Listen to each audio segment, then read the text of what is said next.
주님께서 여러분과 함께 루카가 전한 거룩한 복음입니다.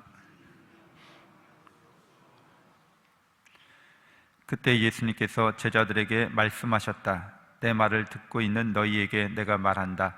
너희는 원수를 사랑하여라. 너희를 미워하는 자들에게 잘해주고 너희를 저주하는 자들에게 축복하며 너희를 학대하는 자들을 위하여 기도하여라. 내 뺨을 때리는 자에게는 다른 뺨을 내밀고 내 겉옷을 가져가는 자는 속옷도 가져가게 내버려 두어라. 달라고 하면 누구에게나 주고 네 것을 가져가는 이에게서 되찾으려고 하지 마라. 남이 너희에게 해주기를 바라는 그대로 너희도 남에게 해주어라. 너희가 자기를 사랑하는 이들만 사랑한다면 무슨 인정을 받겠느냐? 죄인들도 자기를 사랑하는 이들은 사랑한다. 너희가 자기에게 잘해주는 이들에게만 잘해준다면 무슨 인정을 받겠느냐? 죄인들도 그것은 한다.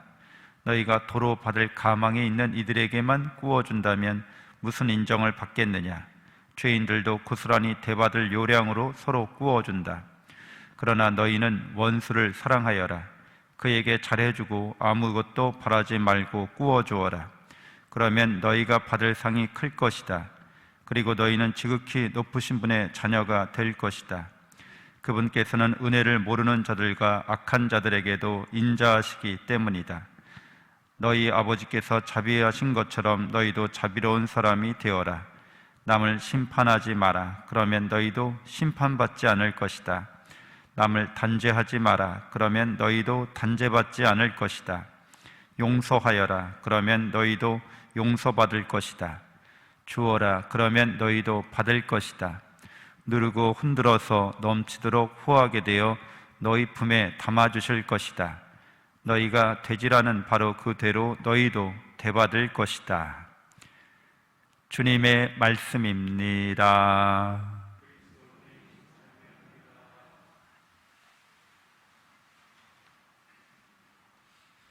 참 예수님, 하나님의 복덩이 고맙습니다. 고맙습니다. 네, 사랑합니다 대신 이제 고맙습니다로 끝인사를 약간 바꿔봤습니다. 심심할 것 같아서 계속 하니까. 오늘은 영적인 삶이라는 제목으로 함께 나누겠습니다.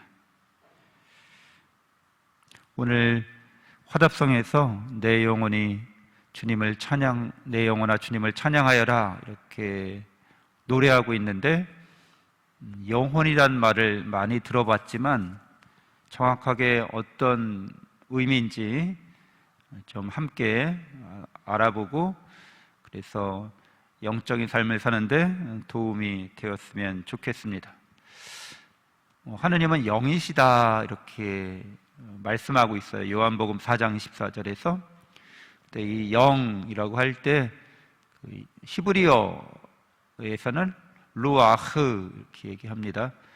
생명의 원리, 바람, 숨결 이런 의미로 쓰였습니다.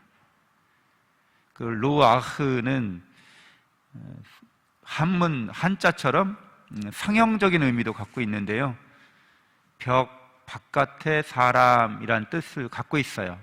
상형적인 의미로. 근데 저 단어를, 글자를 연상시키면 울타리 안에 양들이 있고 목자가 있는 모습이 연상됩니다. 그래서 목자가 양떼를 이끌고 이제 초지로 가는 거죠. 그래서 양들을 먹이고 다시 울타리 안으로 들어옵니다. 그래서 루아흐는 바람인데, 숨결인데, 생명의 원리인데 우리를 이끌어 가신다는 거죠. 우리 인생을. 그래서 이 바람도 그냥 아무렇게나 막 부는 게 아니라 실제로는 계절풍이 있죠. 그리고 그 지역에 따라서 지역풍이 있습니다. 바람길이라고 하는 게 있어요. 그러니까 자유롭게 막 부는 것 같은데 일정한 그런 목적을 갖고서, 목적지가 있어서 그렇게 우리를 인도해 간다는 겁니다. 영에 대해서 찾아놓은 성경 구절 몇 구절입니다.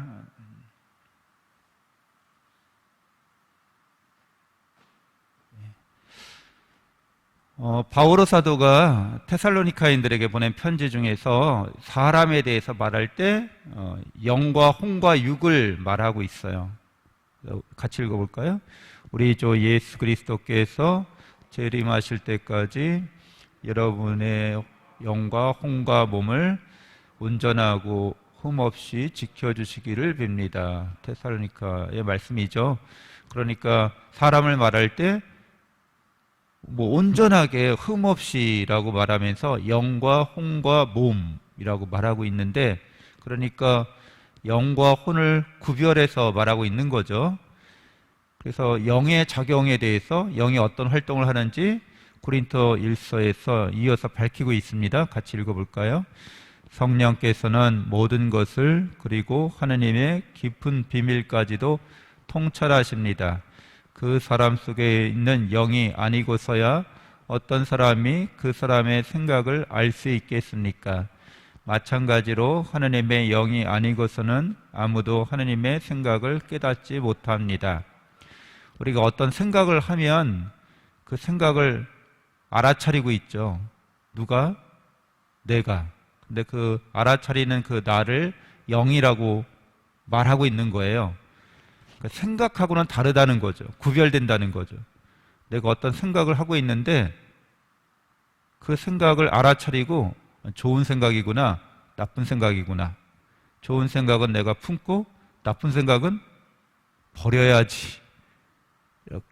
이렇게 그런 작용, 그런 현상이 일어나는 거죠. 그래서 하느님의 영이 아니고서는 하느님의 생각을 깨닫지 못합니다. 이제 하느님의 영께서 하느님의 깊은 비밀까지 통찰하십니다. 우리도 우리 자신을 깊이 있게 통찰할 수 있다는 거죠.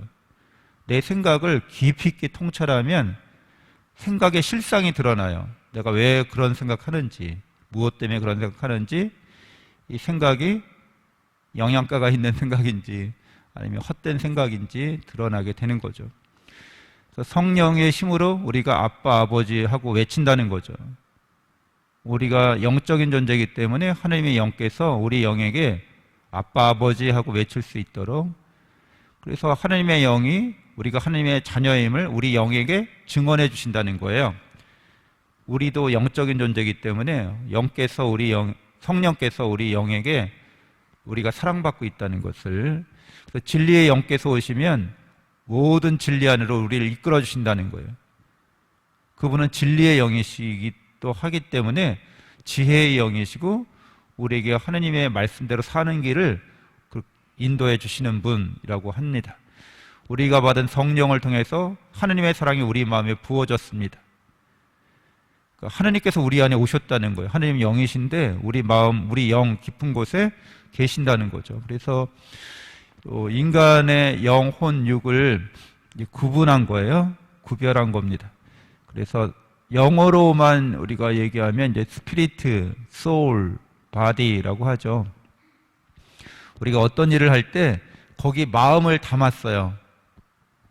근데 그 마음을 담고 나서 뭐라고 표현하냐면 우리의 혼을 담았습니다, 이렇게 얘기합니다. 영과는 다른 거예요. 보통 이제 영혼을 담았다, 영혼을 끌어모았다, 뭐 이런 말도 쓰는데 그냥 간단하게 혼을 담았다는 표현이 더 정확한 거죠. 혼이라고 말하는 거, 저 소울이라고 말하는 거는 마음을 뜻하기도 합니다.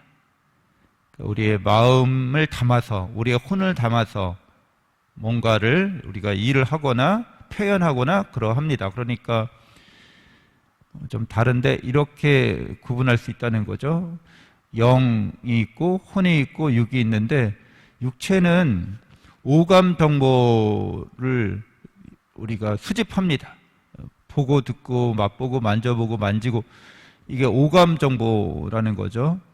그리고 이 오감 정보가 우리의 혼에 들어가서 생각, 감정, 의지를 일으키는데 재료가 되는 거죠. 저런 것들이. 그걸 우리의 혼이라고 하고, 저렇게 생각, 감정, 의지를 통틀어서 그냥 마음이라고도 합니다. 그리고 저렇게 내 마음에서, 내 혼에서 일어나는 자아상, 이게 나다, 내 생각이다, 내 느낌이다, 내 의지다, 이렇게 하는 걸 심리적 자아라고 그래요. 그걸 혼이라고도 하고, 심리적 자아가 자기 생각을 어디다 집어넣으면 혼을 담았다고 이렇게 표현되기도 하는 거죠. 근데 심리적 자아는 항상 뭐에 의지해요? 저 육체적, 물질적 환경이나 조건에 의지해서만 저런 작용을 일으키는 거죠. 그래서 저 심리적 자아는, 저 혼적인 존재는 외부적인 정보나 자극에 의해서 형성되는 거기 때문에 우리가 혼을 담아서 뭐를 할 수 있다고 말하는 것이기도 해요.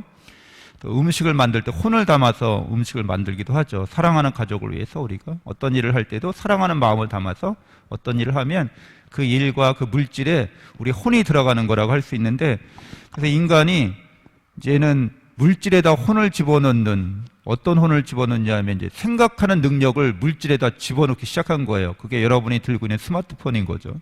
거기에 보면 이제 말하는 생각, 말하는 그런 능력을, 대화하는 능력을 그 기계에다가 그 혼을 집어넣는 거죠.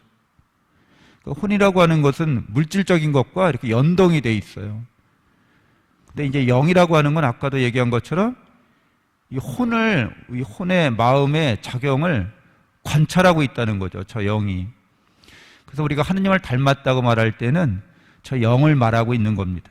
하나님이 영적인 영이시다 말할 때, 우리 영적인 존재라고 말하면 우리의 혼을 관찰하고 있어서 우리의 혼을 우리가 이렇게 꿰뚫어 보고 있다는 거죠. 우리의 생각이나 우리의 감정이나 우리 의지가 이게 하나님의 뜻에 맞는 건지, 하나님 말씀대로 우리의 지금 마음을 우리가 잘 통제하고 있는지, 이런 게 드러난다는 거예요. 우리가 영적인, 근데 우리가 죄를 지음으로써, 원죄를 지음으로써 저 영적인 능력이, 영적인 존재로서의 자기 자각이 약해진 거죠. 그래서 저 영적인 존재는 하나님의 모상으로서 불사불멸의 존재입니다. 하나님이 죽지 않으시기 때문에 우리도, 저 영을 받은 우리도 계속 살아있다는 거죠. 근데 육체는 흙에서 왔기 때문에 흙으로 돌아갑니다. 그리고 이 혼은, 심리적 자아는 끝까지 살아남을 수 있죠. 저 영적인 작용 때문에. 그래서 영혼이라고 우리가 같이 붙여서 말하는데, 육체적인 혼을 지닌 사람은 늘 이제 이런 세속적인 것에 집착하는 거죠. 심리적 자아를 더 강화시키고 그걸 절대화하려고 합니다. 그렇기 때문에 영적인 삶을 살기가 쉽지 않게 되죠. 자꾸 이제 더 이상 육체가 사라졌는데도 불구하고 계속 심리적 자아가, 저 혼이 계속 거기에 집착하는 거죠. 애착을 갖는 거죠. 그래서 이 육과 혼은 생명의 원리가 아니라 저 영이 생명의 원리고, 저 육체적 한계가 분명히 있죠. 육체적 한계가 있어서 60년, 80년, 100년 살면 육체가 다시 자연으로 돌아가죠. 흙이 되는 거죠.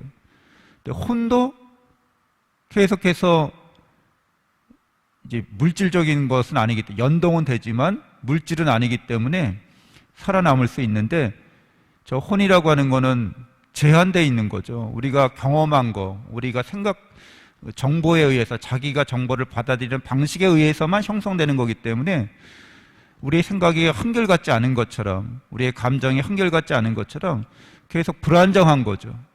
근데 우리의 영은 하나님을 닮은 존재이기 때문에 비록 원죄로 말미암아서 이렇게 훼손당했지만 계속해서 불사로서, 불멸로서 하나님을 닮아가는 그런 여정에 있습니다.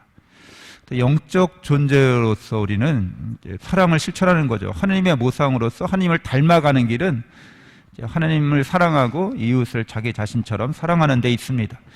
여기 이웃사랑에는 원수까지 포함된다는 거죠.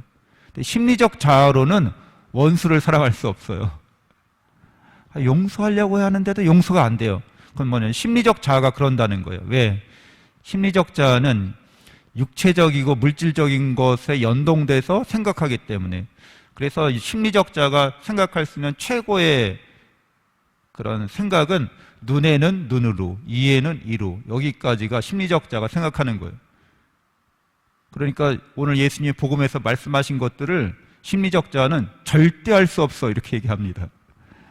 근데 영적 자는 영적으로는 그것을 실행할 수 있다는 거예요. 왜? 하나님께서 영이신 그분께서 사랑이신 그분께서 우리에게 한없는 은총을 베푸시기 때문에 내가 불사의 존재로 불멸의 존재로 하나님께 영원한 사랑을 받고 있기 때문에 내 육체나 내 마음에 상처 준 사람을 용서할 수 있는 것도 알게 된다는 거예요. 그래서 터무니없이 달라는 사람에게 걷어달라는 사람에게 속옷까지 벗어주고 때리면 맞고 이게 꼭 그렇게 하라는 게 아니라 그렇게 자비롭고 너그럽고 관대한 마음을 가지라는 거죠. 그렇게 해줄 수도 있어. 내 몸과 마음을 너희가 이게 영원한 게 아닌데 이 몸과 마음이 주어져 있는 이유가 있다는 거죠. 그것은 영적인 삶을 살기 위해서 이게 주어져 있기 때문에 영적으로 내가 이렇게 더 풍요롭게 해줄 수 있어. 이렇게 얘기하는 겁니다. 그래서 이러한 사랑은 하나님의 거룩한 영으로 가능한 것이고 성령은 우리에게 그 사랑을 실천할 영적인 지혜와 용기와 능력을 계속해서 부어줍니다. 그래서 오늘 사울이 다윗을 죽이려고 계속 이제 추격하고 있는 그런 상황인데 오일독서에서 밝히고 있는 것은 이제 죽일 기회가 온 거죠. 원수를 잡아서 이제 복수할 기회가 왔는데 다윗은 사울을 2번이나 살려줍니다. 두 번째 중에 이제 이게 마지막 2번째인 거예요. 그래서 다윗은 영적인 사람이어서 심리적으로 복수하고 싶은 것들을 그런 생각을 잘 다스리고 통제합니다. 영적으로 원수에게 자비를 베푸는 거죠. 하나님께서 자비로운 분이시기 때문에 너그럽기 때문에 하나님의 말씀에 따라서 순종하려고 하는 태도를 보입니다. 너그러운 사랑, 이 올바른 사랑에 대해서 요한일서 4장 16절에 하나님은 사랑이십니다 라고 말하면서 사랑을 너그러운 사랑으로 말하자면 황금률의 정신인 거죠. 남이 너희에게 해주기를 바라는 그대로 너희도 남에게 해주어라. 이게 우리가 원수가 나에게 복수해 주기를 여러분 바라시나요? 아니면 자비를 베풀기를 바라시나요? 외나무 다리에서 만났어 원수랑. 근데 원수가 나에게 복수하기를 원해요? 그래, 나를 복수해. 눈에는 눈으로, 이에는 이로지. 그게 아니라 자비를 베푸는 것을 원하는 것처럼 너희도 원수와 그렇게 맞닥뜨렸을 때 자비를 베푸는 게 황금률의 정신이죠. 근데 이렇게 자비만 베풀었다고 되는 일이 아니에요. 네가 싫어하는 일은 아무에게도 하지 마라. 토비기 4장 15절인데 이건 올바른 사랑을 말합니다. 그러니까 계속해서 너그럽게 사랑하면서 또 올바르게 서로 사랑할 수 있어야 한다는 거죠. 그래서 사랑이라고 말할 때 이렇게 자비와 너그러움이 황금률의 정신이 물론 더 하나님께서 우리에게 그렇게 대해 주시는데 죄인인 우리를 그렇게 사랑하신다는 거죠. 근데 또 하나님께서는 올바르게 우리를 사랑하십니다. 정의롭게 우리를 사랑하시는 거죠. 그러니까 사랑은 너그럽기도 하고 올바르기도 해야 한다는 겁니다. 그리고 이 두 가지가 지혜롭게 우리의 인격 안에서 나타나도록 해야 한다는 거죠. 지혜로운 사랑을 말합니다. 그러면 우리가 어떻게 자비와 정의를 지혜롭게 잘 실천했는지 그 결과로서 공동선이 나타나게 된다는 거죠. 모든 사람이 다 좋게 된다는 거예요. 선하게 된다는 겁니다. 그래서 우리가 하루하루를 살아가면서 하나님 말씀대로 하나님의 뜻대로 어떻게 살았는지 살펴보고 내가 자비로웠는지 내가 정의로웠는지 내가 지혜로웠는지 이렇게 성찰해 보면서 그리고 우리 일의 결과가 선했는지 이렇게 성찰하면서 늘 성령께 이끄심을 따라서 살아가야 하겠습니다. 잠시 묵상하겠습니다.